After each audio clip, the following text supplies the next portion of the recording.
Fala, meus arretados, tudo bem com vocês? SPFC arretado em mais um vídeo aqui para o canal.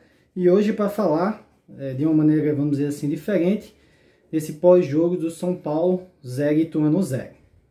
Aproveitando aqui a luz do dia, se você está chegando aqui no canal, eu peço a você que se inscreva, para fortalecer o canal. O canal está voltando a crescer, estou voltando a postar vídeos, até porque o São Paulo está voltando a jogar, passou muito tempo parado.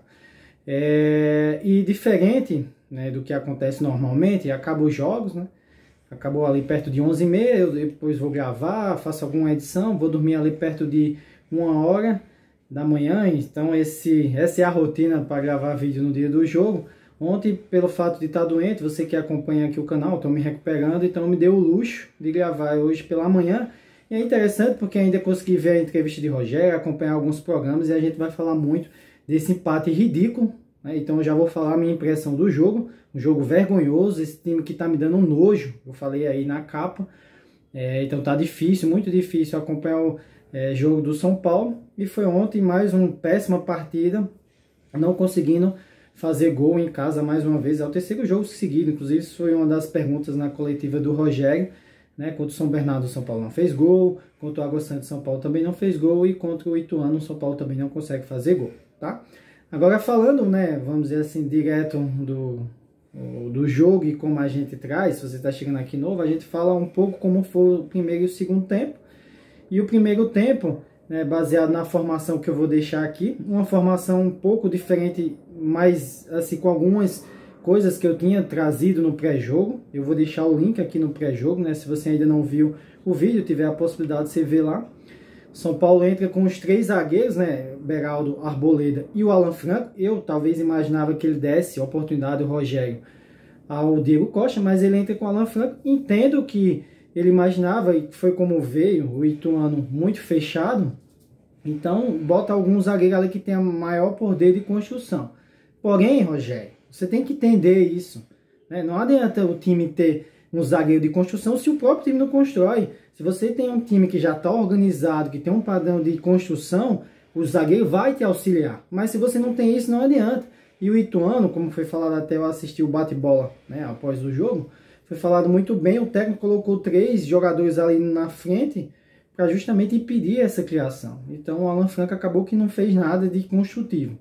Depois no meio aquela mesma coisa, Nestor, o Arboleda, o Mendes, na esquerda o Michel Baixo, o Natan, o Rato, e para surpresa o Rogério entra erradamente, vou falar erradamente, com 2 atacantes, 2 centroavantes, Caleri e Erisson. E aí você que acompanha o canal, você diz, pô, eu vi no teu pré-jogo você falando que isso era uma alternativa, que o Rogério tinha essa alternativa. Tudo bem, como eu falei, é a alternativa. Não dá para você botar 2 centroavantes de cara se você nunca jogou com esse esquema.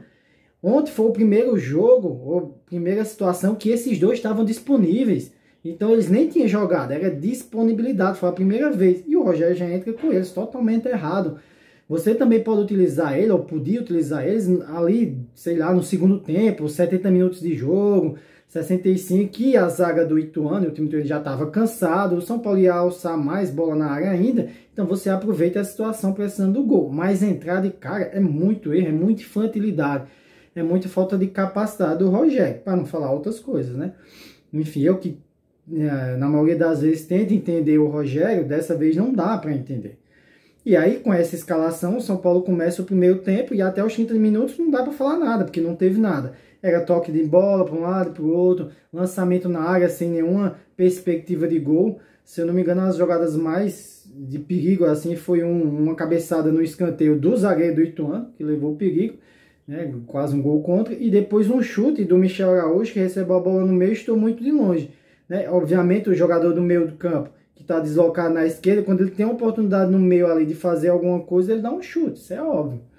E depois teve uma chance que eu acho que foi a chance mais bem trabalhada do Ituano, uma jogada pela direita do Ituano, esquerda do São Paulo, um cruzamento, uma cabeçada, que quase é gol do Ituano.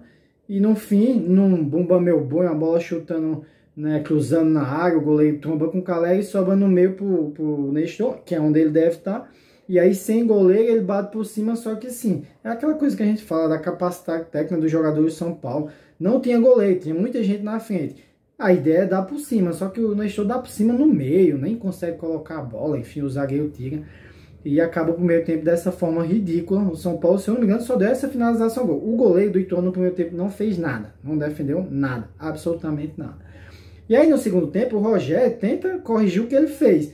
Tira o Edson, que assim, o Caleri tá voltando, não jogou nada. Ele deveria tirar o Caleri, não, tira o Edson, que no final do primeiro tempo ainda foi o único que criou uma jogada individual. Ele pegou a bola, deu um chute muito forte, só que sem direção, mas pelo menos tentou. Então, na minha visão, tira o Caleri. Não tem jeito, o cara é matador, é o melhor centroavante que a gente tem, mas está voltando. Mas não, ele tira o Edson. Então, volta para o sistema de 4 jogadores na defensiva, tira o Alan Franco, bota o Rafinha, mas para mim é como se fosse outro zagueiro. E depois tira o Natan, que outra partida horrível do Natan. Eu falei até no pré-jogo, você vai ver se você tiver essa oportunidade, que assim, o São Paulo tem que arrumar uma alternativa nessa direita. Porque não dá, o Natan não tem a mínima condição de jogar no São Paulo, pelo menos na situação que ele vive hoje. É impossível.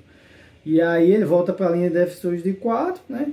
Mas assim, e o Luciano entrando, nos 10 primeiros minutos, o Luciano quando entra nessa questão de entre linhas, ele consegue se infiltrar ali no meio, tem uma chance de esquerda, mas aí depois o Ituano rapidamente entende isso, compacta e novamente São Paulo volta, né, a não fazer nada. E, enfim, fica ali até os 30 minutos, aí começa o nervosismo, o Luciano pega a bola, vai bater uma falta, bate rápido, bate no peito do jogador do Ituano, dá um contra-ataque perigosíssimo. Na verdade, no segundo tempo, o Ituano teve chance de fazer um gol. E assim, já digo a vocês, se o Ituano faz um gol, né, pode entregar a classificação para o Ituano. Nem joga o segundo jogo. Mas assim, perdeu as oportunidades. Outra bola lá, o Cole Rafael, sozinho, ele e mais ninguém. Mais ninguém. E vários zagueiros de São Paulo para tocar a bola. Ele toca errado, enfim. Desorganização, bagunça. Inclusive, eu tive a oportunidade de ouvir a entrevista do Rogério, ele foi sincero, né? Apesar de todos os erros, a maioria dos erros vindo de parte do esquema que o Rogério falou, mas ele foi sincero dizendo que foi o pior jogo do São Paulo. O São Paulo não teve organização, o São Paulo errou passes de 2, 3 metros, principalmente no segundo tempo, quando estava nervosismo, né? E, enfim, mas a grande questão toda, e aí falando um pouco do Rogério, é que o São Paulo é o time, imagine só como é o São Paulo, que contrata o Caio Paulista, que é um ponta, né? Que é um ponta que tem velocidade, tem profundidade. Só que quando ele chega, o Rogério está usando um esquema de 4 defensivos. Então ele joga na lateral, que não é a posição dele, joga um jogo bem, mas depois não joga mais bem. Tá. Quando muda para 3-5-2 ou 3-4-3, que tem a oportunidade dele jogar, o Rogério não bota ele. Não dá para entender. E aí, contrata o meio de campo, Michel Araújo. É um cara central, um cara que vai tabelar, vai fazer finta. Eu vou deixar até aqui a descrição, né, da contratação dele, do vídeo que eu fiz. Eu falei isso. Ele é um cara de meio. Aí, no esquema de uma linha de 4-4-5-1, como jogava, ele encaixa bem ali no meio. Só que quando ele chega, o São Paulo muda para 3-5-2. E aí bota ele na ponta, totalmente deslocado. Então, assim, é uma bagunça generalizada. Ontem, dessa forma que entrou com 2 atacantes, né, com o Michel na esquerda, o Natan na direita e o Mendes e o Nestor no meio, eu não sabia qual era a posição do Elton Rato. Não dava para saber. Então, assim, totalmente desorganizado. O time do São Paulo, sem nenhum esquema. E ainda o Rogério tá no 3-5-2, porque vamos parar para analisar, pessoal. O nosso maior rival, que é o Palmeiras, o campeão de tudo, com méritos, né? Tem alguns palmeirenses que seguem o canal. Eu respeito muito a instituição. Desde que o Abel chegou, ele joga no mesmo esquema, com a linha de 4, né? Com jogadores, obviamente, de qualidade e da mesma forma. Se ele fez o Flamengo, ele muda alguma característica dentro do jogo, mas é a mesma formação. Então o problema não é a formação. O Rogério passou a formação de uma linha de 4, o Paulista todo não funcionou, eu já falei isso. Se você tenta resultado diferente fazendo a mesma coisa, isso é burrice, isso é a maior loucura, isso é uma coisa, isso é um fato. E aí, já que está com os 3 zagueiros, deixa os 3 zagueiros, né? Tenta esse esquema, dá mais, vamos dizer, minutos de rodagem para o pessoal nesse esquema e não mudar, porque o negócio é fato, dá para entender que não precisava dos 3 zagueiros, só que a gente tem que entender que no próximo final de semana a gente pega o Botafogo fora, vai entrar com essa linha de 4 frouxa novamente. Então, assim, muito complicada a situação do São Paulo. Inclusive, eu vou deixar aqui também o link, acho que foi o empate do Ituano, no 0-0, o primeiro jogo do São Paulo, que ainda foi melhor do que esse, e o Rogério falou isso na coletiva. E quando acabou, eu fiz o pós-jogo e eu falei que era um ano preocupante. Então, tá se configurando aí. Foi 0 a 0. Eu já vou falar um pouco até do pré-jogo, vamos dizer assim, do próximo jogo contra o Ituano. Eu acho que o Ituano vai vir do mesmo jeito. E São Paulo, se o Ituano fizer um gol, eu acho que o São Paulo não busca o empate. Se for 0 a 0 e for para os pênaltis, é muito difícil São Paulo passar. Então a gente chega numa situação que a gente está nos 4 primeiros meses do ano e o São Paulo pode ser desclassificado de 2 competições já, sabe? Não consegue nem... É difícil imaginar o São Paulo ser campeão da Copa do Brasil, sim, é muito difícil, amigos, a gente imaginar, mas à medida que vai avançando, você vai ganhando dinheiro, né? Você vai ganhando confiança, e o São Paulo não está conseguindo nem isso nessa temporada. E aí eu vou trazer realmente vamos dizer assim, parafrasear o que eu vi ontem no bate-bola, né? Depois na Sport TV, os comentaristas eram Paulo Nunes e o Conrado, que eu até não conheço, ele falando que assim, o problema do São Paulo é que trocou peças, e a gente já falou isso, mas eles trocou 6 por meia dúzia, porque os jogadores que saíram, talvez teve alguns que tenham mais qualidade do que esses que chegaram. Então é difícil esperar outro tipo de resultado.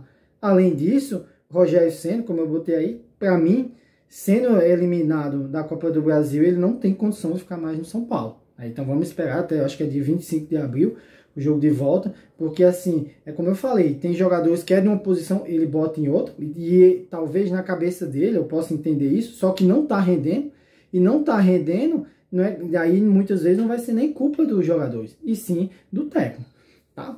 Então para finalizar o vídeo, para não ficar até muito longo aí, né, vamos tentar arrumar algum destaque aqui, ou pessoas que não foram bem. Na defesa, o Arboleda, mais uma vez, é o destaque, porque às vezes que o Ituano tentou algum ataque pelo meio, cruzamento, ele foi muito bem. Então, vamos dizer assim, a grande surpresa a volta dele. Infelizmente, o Beraldo saiu machucado, é a notícia ruim. Ninguém sabe a gravidade dessa lesão. E o pior, mais uma vez, né, o nosso zagueiro, o Alan Fraco, que realmente é muito fraco. Se for para contratar um zagueiro só para construir, só para armar, então bota um meio de campo lá. Bota um meio de campo, um atacante. No meio não tem ninguém assim de destaque, mas ainda bota o Michel Araújo, porque tá jogando numa posição que não é dele. Tá tentando correr, tá tentando fazer alguma coisa diferente. Chegando ali, teve uma jogada lá que foi muito engraçada. Chegou na linha de fundo, ele fez o corte, aí tocou pro Nestor. Só que pareceu que ele tava sentindo, mas na verdade não sentiu. A chuteira dele saiu. Aí de repente o Nestor toca de volta para ele e ainda reclama com ele. Então assim, não dá. E no meio, pior, para mim, o Rato, sem posição nenhuma, né, totalmente perdido. E no ataque não dá para destacar, talvez, o Luciano, que entrou no segundo tempo, deu uma movimentação diferente, porque Calé e Edson não fizeram nada o jogo todo. E infelizmente a gente fica nesse 0 a 0 mais uma vez aí. Vergonhoso esse time, né, assim, dá nojo. Eu tô chegando naquele ponto, uma vez eu vi, quando eu acompanhava o pessoal fazendo um vídeo aqui, o pessoal falando isso, que sentiam aquele sentimento ruim na hora que estava vendo o jogo, e talvez eu esteja sentindo isso agora, porque estou comentando e tentando trazer um conteúdo para vocês, então a análise é um pouco diferente. Então o que está dando isso aí é nojo, esse time do São Paulo, infelizmente. Beleza? Então vamos esperar, né, para o final de semana como é que vai ser o desempenho do Botafogo, é outra competição, né? Eu acho que o Rogério vai fazer algumas mudanças, deveria pelo menos. Enfim, ver se pelo menos traz um empate lá do Rio de Janeiro, tá bom? Então, se você gostou do vídeo, né, tá chegando a primeira vez, como eu já falei aqui, se inscreve no canal, o canal voltando a crescer, a postar vídeos, né? Se curtiu o vídeo, dê o seu like, dê o seu joinha, né? Compartilhe com todo mundo e vamos tentar ver o que é que a gente faz para esse São Paulo melhorar, beleza? Um abraço e uma ótima semana a todos.